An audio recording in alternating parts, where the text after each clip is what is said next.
The transportation sector significantly contributes to greenhouse gas emissions and air pollution. In Indonesia, 25% of CO2 emissions are from transportation. Traditional vehicles which run on fossil fuels are the primary source of pollution. Therefore, the transport sector is a crucial area to tackle climate change. Indonesia faces several environmental challenges due to its transportation sector. Public transport is dominated by diesel-powered buses and minibuses that emit high levels of air pollution, leading to a decline in air quality. The transportation system also faces significant problems. Vector is the pioneer of transport electrification in Indonesia, introducing electric buses made by BYD, specifically designed for Jakarta. BYD is one of the world's largest producers of EV and heavy mobility, as well as in light vehicles. These buses run on clean energy, produce zero emissions, have a range of up to 320 kilometers on a single charge. Equipped with modern amenities and safety features to provide pleasant riding experience. Vector's electric buses have a significant impact on the environment. In addition, the buses have saved diesel fuel, making them quieter and more comfortable for passengers, encouraging them to switch to public transport and reduce traffic congestion. Vector's subsidiary, Bakri Auto Parts, is one of Indonesia's leading automotive parts manufacturers, capable to produce EV parts for buses and trucks. With an integrated production process, Bakri Auto Parts and BYD as the technology principals, Vector can design and produce EV buses and trucks, bring national pride and higher value-added economy to Indonesia.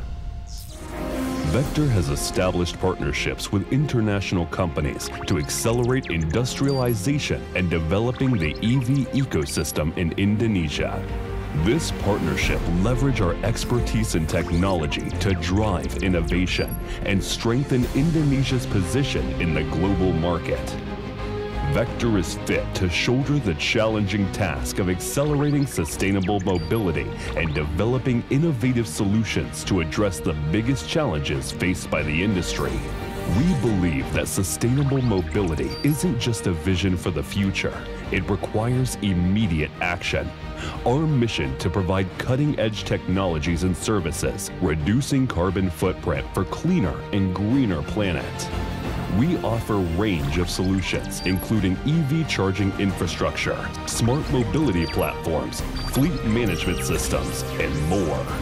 Our products are designed to be scalable, efficient, and cost-effective, supporting businesses and organizations in sustainable transition and eco-friendly transport. We are committed to make a positive impact to the world. Join us on this journey toward cleaner air and a more sustainable future.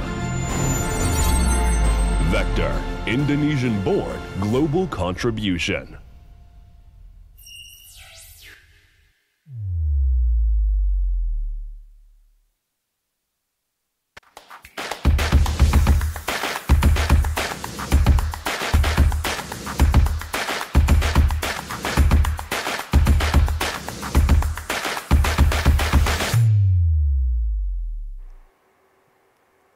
Halo, selamat pagi sahabat Miraset. Semoga sahabat Miraset dalam keadaan sehat selalu ya. Dan hari ini kita berjumpa di kegiatan KBSA Live Special. Hari ini bersama dengan emiten yang bergerak di bidang karoseri, khususnya adalah untuk kendaraan listrik komersial. Mungkin sahabat Miraset tadi sudah lihat di bagian depan bahwa hari ini kita akan ngobrol dengan PT VKTR Teknologi Mobilitas atau dengan kode saham VKTR. Nah, kita tahu nih sahabat Miraset bahwa kendaraan listrik itu saat ini bukan cuma merupakan tren, tapi juga merupakan kebutuhan. Apalagi kalau kita ngomong terkait dengan kendaraan listrik komersial. Nah, ini tentu saja sangat dibutuhkan untuk kita, bukan cuma di Indonesia tapi juga di seluruh dunia, oleh masyarakat dunia, ini untuk menurunkan emisi karbon. Dan kita mau tahu bagaimana peluang-peluangnya di masa depan terkait dengan industri ini. Dan di studio Mirai Aset di pagi hari ini kita sudah sudah kedatangan Bapak Valentinus Bimo Kurniatmoko selaku Director and Deputy CEO dari PT VKTR Teknologi Mobilitas Tbk atau dengan kode saham VKTR. Selamat pagi Pak Bimo. Terima kasih sebelumnya sudah join di kegiatan KBS Alive ini Pak. Dan Pak Bimo, kita mau ngobrol terkait dengan kendaraan listrik ya, tapi ini khusus untuk yang komersial begitu ya, yang dikembangkan oleh perseroan Pak. Boleh tahu trennya seperti apa Pak di Indonesia saat ini? Oke, mungkin sedikit koreksi, tadi disampaikan bahwa kami karoseri gitu ya, bahwa sebetulnya Vector itu penyedia solusi EV mobility, heavy mobility, tidak hanya terbatas kepada hanya di karoseri ya Pak, tapi kita bercita-cita untuk memang memberikan dari hulu ke hilir solusi EV mobility ini. Nah mungkin kalau dilihat perjuangannya cukup panjang, kita pertama kali mungkin sejak 2018 mencoba waktu itu ya melakukan uji coba untuk kendaraan komersial, utamanya di kala itu memang berfokus kepada transportasi publik dengan Transjakarta, karena kenapa kami melihat yang pertama tentu Jakarta menjadi barometer lah di Indonesia, yang kedua juga kalau bicara transportasi publik yang jumlahnya paling besar dan juga cukup mature memang Jakarta, sehingga kita melihat dengan semakin tingginya kebutuhan untuk mengurangi emisi udara, lalu juga semakin tingginya juga kebutuhan untuk memberikan solusi yang lebih hijau gitu ya. Kita sejak 2018 sudah melakukan uji coba dan memang sempat terkendala ketika ada pandemi ya. Memang tapi alhamdulillah memang di 2021, 2022 bahkan kami sudah bisa melakukan yang perdana di Transjakarta justru di 2021-2022 gitu. Jadi kalau kami melihat saat ini dengan semakin tingginya mobilitas, tadi juga lihat lalu lintas juga lumayan padat ya, itu tentu kebutuhan akan kendaraan umum semakin tinggi, dan bukan cuma kendaraan umum tapi kendaraan umum yang tentu ramah lingkungan dan juga tidak menambah beban polusi bagi Indonesia. Oke. Nah mungkin kita bahas sedikit terkait dengan VKTR ini ya Pak. Jadi mungkin boleh disampaikan Pak, kalau tadi Bapak sampaikan berarti bukan cuman karoseri berarti ya? Betul. Berarti merupakan manufacturer juga gitu. Ya. Nah mungkin boleh disampaikan Pak dari sisi produksinya ini yang saat ini dan juga pengembangannya ke depan itu akan seperti apa? Oke, terima kasih. Jadi kami boleh berbangga karena sampai hari ini kami mungkin selain yang pertama, kami menjadi masih satu-satunya yang melakukan assembling kendaraan listrik komersial EV di Indonesia. Kami memiliki pabrik yang berlokasi di Magelang, Jawa Tengah dengan kapasitas produksi setahun sampai dengan 3.000 unit bus dan truk yang bisa diproduksi oleh pabrik kami di Magelang tersebut. Nah, kemampuan kami tentu tidak hanya terbatas di sana ya. Saat ini kami juga terus bereksplorasi untuk bagaimana caranya mengembangkan ke jenis-jenis kendaraan lain, tentunya masih banyak berfokus dengan kendaraan komersial, baik yang mungkin secara ukuran ada yang akan lebih besar, ada yang lebih kecil, tapi juga tipe-tipe yang lainnya kita juga coba kembangkan juga ke arah sana. Oke, baik Pak. Nah Pak, kalau melihat bahwa berarti pabrik yang di Magelang ini kan yang saat ini berarti sudah mulai beroperasi ya Pak? Sudah. Oke, baik. Dan ini targetnya Pak kira-kira sampai dengan akhir tahun ini akan memproduksi berapa banyak? Oke, jadi kalau ditanya apakah sudah memproduksi, bahkan kita mungkin sudah menikmati hasilnya gitu ya. Yang selain di Transjakarta, kita juga sudah melakukan perakitan beberapa truk yang juga digunakan di beberapa kota, salah satunya bahkan digunakan di ibu kota kita yang baru di IKN, Nusantara ya, di IKN ya. Beberapa truk sudah dipakai di sana, ada yang untuk kebutuhan untuk truk sampah, ada yang untuk kebutuhan utilitas yang lainnya gitu. Kalau sampai ke akhir tahun ini, kami saat ini sedang melakukan penyelesaian untuk penambahan armada Transjakarta. Selain penambahan Transjakarta juga kami rencananya juga akan ada penambahan dari beberapa dari pemerintah juga ya, untuk menambah armada-armada seperti truk sampah, lalu truk untuk kebutuhan pemerintah lainnya yang sedang kami lakukan perakitan di pabrik kami di Magelang sampai akhir tahun. Mungkin untuk tahun ini dari sisi jumlah sekitar per hari ini ya kami sudah melakukan perakitan sekitar 100 sampai hari ini, mungkin akan bertambah lagi sampai mendekati 200 di akhir tahun. Oke, baik. Berarti untuk saat ini segmen yang paling besar itu masih khususnya untuk bus berarti ya Pak? Betul. Memang kenapa bus? Ya yang pertama tadi ya yang cepat sekali pertumbuhannya untuk kebutuhan mengganti atau juga menambah armada itu memang dari bus-bus seperti Transjakarta ini. Tapi tidak menutup kemungkinan juga kami juga melakukan ekspansi ke tidak hanya ke pemerintahan tapi juga ke pihak-pihak swasta. Dan beberapa bus kami yang juga hasil dari perakitan pabrik Kapida Magelang juga saat ini sudah digunakan, bahkan sampai digunakan di pedalaman hutan di daerah Riau dan Jambi sana ya. Itu sudah berlangsung sekitar 2 tahun di sana, lalu juga di kota-kota lainnya kami juga sudah berhasil melakukan perakitan dan juga melakukan launching untuk produk-produk kami lainnya. Nah, saya penasaran tadi Bapak tanya terkait dengan cepat begitu ya. Sebenarnya kalau kita lihat untuk kendaraan yang komersil, kendaraan yang penumpang ya Pak, kalau mobil listrik biasa kan biasanya disampaikan 5-8 tahun. Nah, kalau untuk bus itu biasanya usianya berapa Pak? Ya, kalau khusus kita Transjakarta itu usianya 10 tahun ya. Jadi memang tuntutannya adalah bagaimana mendeliver sebuah produk yang tidak hanya ramah lingkungan, tapi juga durable, produk yang juga tahan dan bisa digunakan dengan minim problem selama 10 tahun. Dan sudah kami buktikan, kami sejak 2022, berarti ini sudah masuk tahun keempat ya, ada armada bus kami mungkin sampai hari ini yang sudah beroperasi lebih dari 70 unit, itu so far sangat minim kendala. Dan memang mendapatkan apresiasi yang sangat baik dari pengguna, baik itu dari manajemen Transjakarta sendiri maupun juga dari masyarakat pada umumnya ya.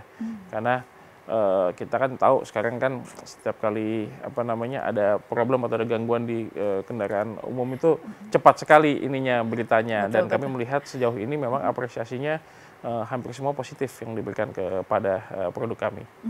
Dan kalau melihat bahwa pemerintah Jakarta khususnya ya Pak, itu juga punya target yang besar ya terkait untuk mengganti kendaraan yang saat ini berarti diesel gitu ya, ke kendaraan listrik. Nah, ini boleh disampaikan Pak, berarti kan ini juga peluang kan buat perseroan ya Pak?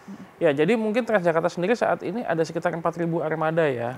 Terdiri dari memang bus yang besar yang 12 meter, lalu ada juga bus yang lebih kecil yang 8 meter, dan kendaraan-kendaraan lainnya yang digunakan di dalam ekosistemnya Transjakarta. Nah, itu memang seiring usia kan harus ada peremajaan, betul ya. Nah, di luar peremajaan tadi juga tentunya Transjakarta kalau dilihat sekarang setiap minggu Bapak Gubernur cukup cukup aktif mengenalkan rute-rute baru, bahkan sampai ke luar Jakarta gitu ya, dari Bogor, Depok, Bekasi, Tangerang.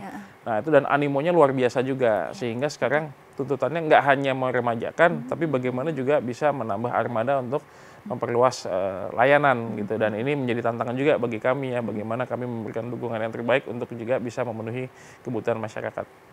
Sebenarnya ada angka tertentu nggak sih Pak untuk mengganti unit yang dari sebelumnya solar ke kendaraan listrik itu? Kalau dilihat dari rencana yang pernah disampaikan beberapa tahun lalu, sebetulnya sampai dengan 2030 ya, pemerintah Jakarta itu rencananya mau mengoperasikan 10.000 bus listrik. Ya, sampai 2030. Dan mungkin kalau melihat animonya sekarang sih jumlahnya bisa jadi akan lebih besar lagi. Karena itu kan dibuat dikala memang rute-rutenya belum sebanyak sekarang gitu. Jadi kelihatannya ke depan tidak hanya lebih 10.000 tapi bisa lebih, dan tidak hanya bus-bus yang besar saja tapi juga merambah ke bus yang lebih kecil dan bahkan sampai ke angkot atau ke Jaklingko ya. Oke. Nah Pak, kalau kita mundur sebentar ya, dibandingkan dengan kendaraan yang umum ya, yang solar seperti itu atau diesel, itu apa sih keunggulannya dari kendaraan listrik ini selain memang lebih rendah emisi gitu? Oke, kalau emisi udah pastilah ya.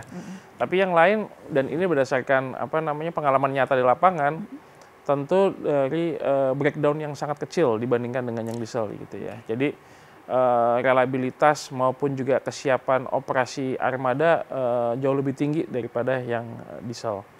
Lalu yang kedua tentu bicara kenyamanan dari sisi pengguna dan juga pramudi ya. Kalau kendaraan listrik kan minim vibrasi, minim getaran, lalu juga ya relatifly lebih mudah untuk dioperasionalkan dengan fitur-fitur yang juga banyak fitur-fitur modern yang mungkin sebelumnya tidak ada di bus tipe yang lama gitu. Termasuk juga ketika mereka melakukan drop off, drop on itu juga lebih mudah bagi si pramudi.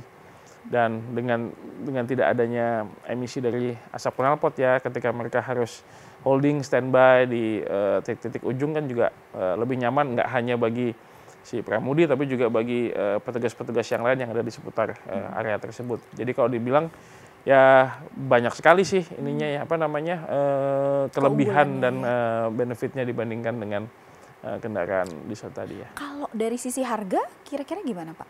Ya, kalau kendaraan listrik tentu memang mau kendaraan penumpang, kendaraan komersial apapun lah, harga akuisisi di awal memang masih relatif lebih tinggi dibandingkan kendaraan yang berbahan bakar fosil. Itu sebuah keniscayaan karena memang ya dari sistem penggerak, lalu dari sistem teknologinya juga berbeda daripada yang lama.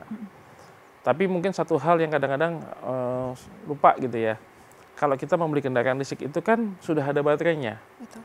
Artinya baterai itu kalau sudah kita charge bisa digunakan untuk jarak sekian kilometer. Artinya apa? Sebetulnya kita waktu beli kendaraan listrik sudah membeli bahan bakarnya tuh tanda kutip gitu ya. Ini kan berbeda dengan kita mungkin membeli kendaraan berbahan bakar fosil ya masih kosong, tangkinya harus kita bawa ke SPBU untuk diisi bahan bakarnya. Jadi ya dibilang lebih mahal karena memang bahan bakarnya sudah kita ambil duluan tuh, udah kita beli dulu gitu. Ya kurang lebih memang seperti itu. Tapi kalau melihat kemudahan dan juga reliabilitas yang sangat tinggi di dalam pengoperasian, biaya operasional selama periode yang sama tentu jauh lebih rendah. Gitu ya. Yang tadi yang pertama kita tidak perlu membeli bahan bakar ya, dan listrik itu juga kalau untuk seperti armada-armada yang besar seperti Transjakarta mendapatkan juga subsidi dari pemerintah untuk pengadaan listriknya. Lalu kebutuhan untuk perawatan yang lainnya juga jauh lebih rendah karena lebih minim mechanical atau lebih minim peralatan yang harus dirawat setiap periodenya gitu. Jadi ya kalau dilihat memang jauh sekali ya, ekstrimnya hanya butuh dibersihkan, dicuci, diisi baterainya gitu ya. Ya sesekali dilakukan pengecekan gitu seperti kita punya handphone aja ngecek di diagnosa seperti itulah. Jadi itu yang membuat memang secara operasional biayanya jauh lebih rendah dibandingkan dengan Nah Pak, kalau bicara kan Perseroan juga sebenarnya bukan cuman untuk bus aja begitu ya. Betul. Itu kan punya ambisi juga untuk kendaraan, mengembangkan untuk kendaraan listrik komersial lainnya. Ya. Nah ini kira-kira Perseroan melihat peluangnya Pak yang paling besar itu di kendaraan apa dan juga di sektor apa kira-kira? Oke. Jadi kita sekarang yang sudah kita deliver juga dan juga sedang kita kembangkan juga itu yang setelah bus adalah truk ya. Nah, truk ini tadi saya sampaikan tentu sudah dipakai di beberapa kota untuk utilitas, tapi juga tidak berhenti di sana. Kita juga saat ini sedang melakukan uji coba yang intensif di beberapa lokasi perkebunan kelapa sawit. Dan medannya juga bukan medan yang biasa ya, kita sengaja memilih juga medan-medan yang cukup menantang lah, yang ekstrim ya, seperti di Kalimantan gitu dan di Sumatera. Nah itu kita lihat yang pertama tentu juga ya perusahaan-perusahaan seperti kelapa sawit ini tentu juga akan mengutamakan ESG ke depannya gitu ya. Sehingga tentu mau tidak mau memang harus ada tanda kutip tuntutan juga oleh customer untuk lebih memperhatikan mengenai ESG.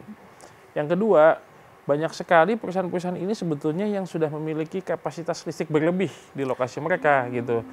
Jadi yang kita tahu beberapa lokasi perkebunan sawit ini mereka sudah memiliki tanda kutip pembangkit sendiri ya. Sehingga bagi kami tentu akan lebih baik sekiranya tidak perlu menambah biaya lagi untuk membeli bahan bakar bagi kendaraan operasional mereka gitu kan. Toh sudah tersedia ada di sana dengan performa yang kemarin kita buktikan mungkin sejak tahun lalu lah kita melakukan uji coba yang cukup intensif di perkebunan-perkebunan itu dengan hasil yang relatif kurang lebih sama dengan kendaraan berbahan bakar fosil gitu. Jadi ya itu yang menurut kami akan menjadi potensi yang sangat menarik juga ke depannya gitu ya. Lalu yang berikutnya tentu kita juga bicara yang lebih besar. Kita juga sedang mengembangkan truk yang tidak hanya dengan rodanya 4 atau 6 tapi bahkan lebih besar lagi sampai ke 12 roda gitu ya. Ini mungkin nanti fokusnya untuk pasar di pertambangan. Pertambangan juga kurang lebih sama. Ya satu memang kita bicara ESG, tapi yang kedua juga banyak sekali perusahaan-perusahaan pertambangan besar ini sudah memiliki infrastruktur listrik dan juga sudah memiliki kapasitas listrik yang berlebih yang mungkin bisa dimanfaatkan. Ya, itu dua segmen yang akan menjadi fokus kami dalam 1 tahun ini. Lalu berikutnya lagi kita lihat pengembangan di setiap kota.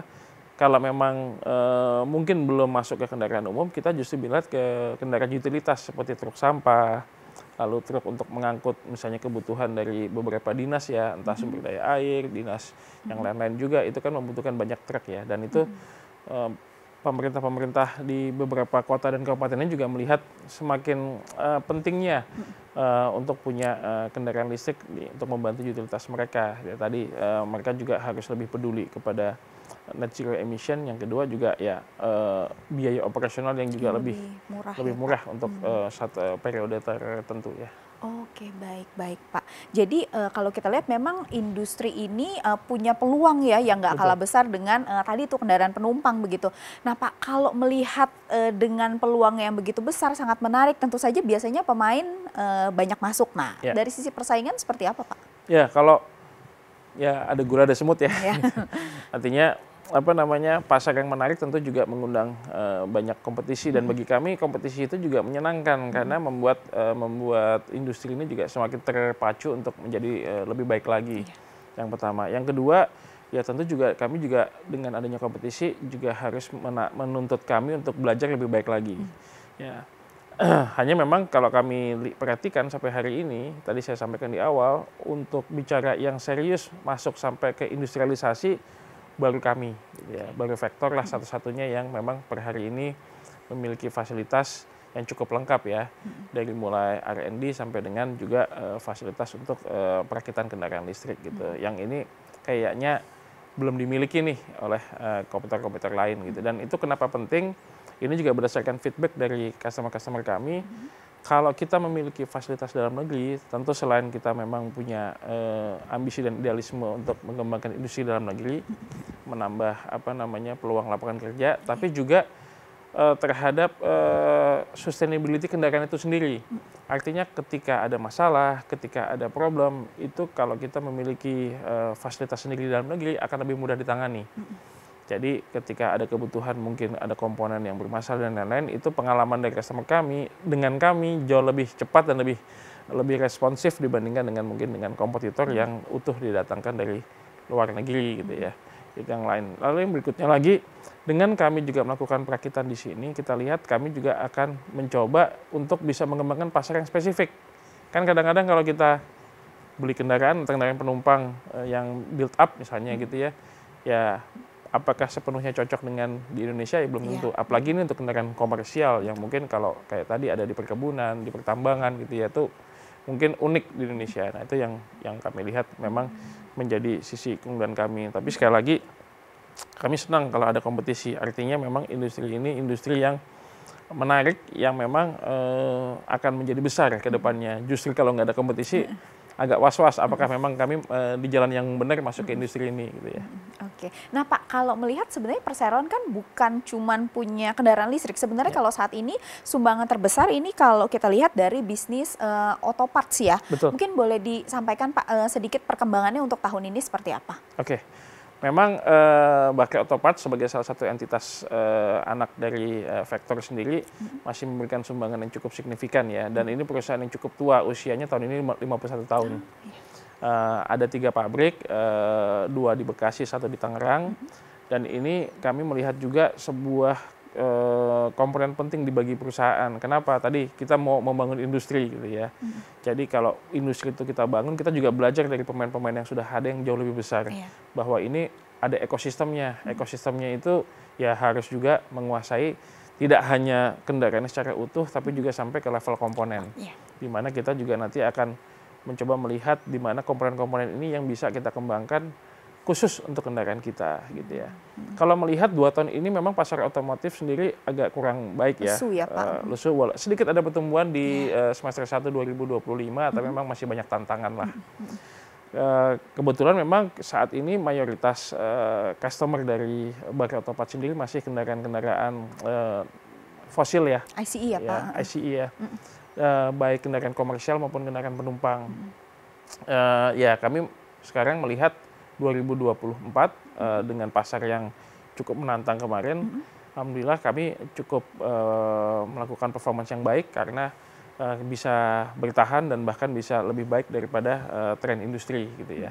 Dengan cara masuk ke segmen-segmen yang baru, memperluas pasar, nggak cuma pasar yang mungkin sudah puluhan tahun digarap, tapi juga masuk ke segmen-segmen baru. Dan juga seperti tahun ini, Bakri Autoparts sendiri juga mulai, sebetulnya sudah dilakukan sejak beberapa tahun lalu, tapi mulai makin agresif masuk ke non-otomotif gitu. Jadi kita masuk ke mungkin sektor yang ke pertanian, masuk ke konstruksi, masuk bahkan sampai ke untuk pabrik-pabrik yang lain ya, ke pabrik semen misalnya segala macam yang memang membutuhkan komponen-komponen yang sekiranya bisa kami buat. Jadi akan lebih banyak yang general non otomotif ya, gitu. Pak. Kurang lebih seperti itu. Oke, berarti diversifikasi juga ya Pak. Betul. Ke customer-nya berarti ya, ke industrinya, ke Iya. customer-nya. Pak, ini mungkin pertanyaan terakhir Pak, kalau melihat bahwa saat ini memang masih didominasi oleh bisnis auto parts ini ya, tapi kita lihat bahwa pertumbuhannya untuk peluangnya di bisnis atau di industri tadi kendaraan komersial itu sangat menarik begitu. Kira-kira Pak dalam jangka waktu 3-5 tahun ke depan ya, mungkin jangka menengah panjang, bagaimana perseroan melihat komposisinya nanti Pak? Apakah kendaraan listrik ini dari sisi tadi tuh assembling ini bisa naik jumlahnya cukup signifikan sehingga bisa mengimbangi porsi yang auto parts? Ya tentu yang auto parts usianya 51 tahun versus Vector kendaraan listrik ya mungkin 3-4 tahun lah ya gitu. Ya udah pasti yang 51 tahun tentu memberikan kontribusi yang lebih besar gitu ya. Tapi kalau kami melihat dari tren pertumbuhannya sendiri, tadi saya lihat bicara Transjakarta saja sampai dengan 10.000. Per hari ini kendaraan atau bus listrik yang ada Transjakarta itu baru 500. Wah, masih 20 Artinya masih 20 kali lipat ke depannya. Itu baru bicara Transjakarta. Lalu kita bicara belum yang tadi yang masuk ke segmen non-bus gitu ya. Itu masih ada banyak sekali, ada mungkin ratusan ribu truk yang mungkin sudah akan diremajakan dan diganti gitu. Jadi kalau kita melihat tentu pertumbuhannya justru akan lebih dominan dalam 5 tahun ke depan dari kendaraan listrik gitu. Ini sebetulnya kenapa kami juga melakukan terobosan untuk masuk ke kendaraan listrik sejak 4-5 tahun yang lalu, karena kami melihat memang fokusnya trennya akan ke arah sana gitu ya. Tentu bagi Auto Parts sebagai perusahaan yang memang cukup lama bermain di ini, dan mungkin sedikit gambaran aja, Bakri Auto Parts itu satu dari sedikit perusahaan komponen otomotif yang murni dimiliki sepenuhnya oleh Indonesia. Karena kalau diketahui mayoritas itu kan pasti terafiliasi dengan brand atau pabrikan dari pabrikan dari negara lain gitu ya. Tapi ini murni nih satu-satunya, dan kami bisa dibilang satu-satunya yang tidak hanya bertahan setelah pandemi, tapi yang memberikan pertumbuhan cukup signifikan ya. Nah ini juga terus kami dorong untuk bisa tumbuh nih, karena kami juga melihat ini kalau kendaraan listriknya tumbuh pasti butuh komponen ya, komponennya kalau bisa dan harus bisa ya, kami yang buat juga gitu. Jadi ketika kendaraan listriknya tumbuh signifikan ya, nanti akan ikut menarik pabrikan ini dari manufaktur ini. Gitu. Oke, baik. Wah, menarik sekali nih sahabat Miraset. Kita sudah mengetahui banyak ini mengenai peluang-peluang dan juga bisnis VKTR. Dan ini di akhir Pak, mungkin ada yang ingin disampaikan untuk calon investor ataupun investor VKTR yang sedang menyaksikan kegiatan ini, silakan Pak. Ya. Mungkin yang pertama terima kasih atas dukungannya ya. Selama ini kita diberikan dukungan yang luar biasa. Memang sebagai anak yang masih balita, masih perlu banyak kita untuk belajar, tapi kita sangat optimis melihat pertumbuhan ke depan. Pasar memang sangat menantang, tapi tadi saya sampaikan semakin banyak kompetisi masuk berarti ya kalau semakin banyak gulanya semakin banyak semutnya gitu. Jadi kita lihat ke depan ini pertumbuhan akan sangat menarik dan akan sangat signifikan tentu dalam 3-5 tahun ke depan. Dan BIS sebagai pionir, tapi juga kita sudah mulai masuk juga ke truk dan bahkan juga ke kendaraan-kendaraan lain seperti transporter. Transporter itu mungkin kendaraan dengan penumpang antara 15 sampai 18 orang untuk komuter gitu ya, mungkin antar kota. Lalu kita juga mengembangkan juga forklift listrik yang juga sudah mulai banyak digunakan di banyak pabrik, karena ya satu memang dari sisi operasional mudah dan murah gitu ya. Yang kedua juga kita juga ingin mengurangi emisi Sekarang kalau pabriknya bergerak di bidang makanan, tapi yang masuk dalam gudang itu forkliftnya diesel kan juga kurang baik gitu. Nah ini kita juga masuk ke arah sana. Jadi kami cukup optimis melihat pertumbuhannya, perkembangannya, dan kami juga melihat dukungan dari banyak stakeholder ya, dari pemerintah sendiri, lalu dari para pemain-pemain yang ada di industri, baik di industri sawit, industri tambang juga sangat concern mengenai lingkungan dan ESG. Tentu ini yang akan memberikan suntikan dorongan bagi kami untuk bisa tumbuh lebih cepat lagi. Oke, baik. Terima kasih banyak Pak Bimo, dan terima kasih juga untuk sahabat Mireset yang sudah menyaksikan kegiatan ini. Semoga yang tadi disampaikan bisa menambah pengetahuan dan juga wawasan investasi sahabat Mireset, dan harapannya tentu saja bisa menjadi bahan pertimbangan untuk investasi dari sahabat Mireset. Akhir kata saya Marta pamit undur diri, kita ketemu lagi di lain kesempatan, dan salam sehat selalu untuk sahabat Mireset.